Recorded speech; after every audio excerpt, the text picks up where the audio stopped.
我係 NGH National Guild of Hypnotists 美國國家催眠師公會嘅催眠治療師。我想同大家介紹呢個極有效嘅心理學工具。一、定義和目的。催眠係一種補充同埋替代醫學，促進與潛意識嘅溝通，通過引導個人進入一種放鬆狀態，進入 Theta 腦波狀態，以訪問潛意識。二、治療應用。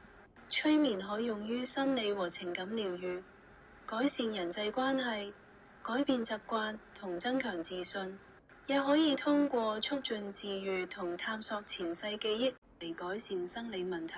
三、催眠嘅工作原理。催眠療法通過建議、放鬆同集中注意力嘅力量嚟促進積極嘅改變同治愈，靠幫助個人喺高度集中嘅心理狀態下探索同解決影響心理嘅潛在問題。四、益處同效果。促進正面建議同重新建構負面思維模式，有效治療焦慮、恐懼症、抑鬱、創傷、成癮、自尊問題同埋習慣改變，有助於疼痛控制，改善睡眠同增強整體健康。五、歷史背景。1800年代，催眠在無麻醉手術中被使用。1958年，美國醫學會承認為合法治療方法。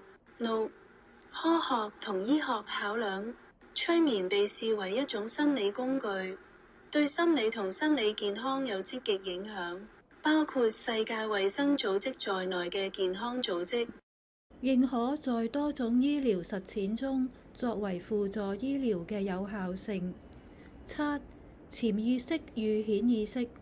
潛意識控制約95%嘅大腦活動，影響決策、行為同情緒。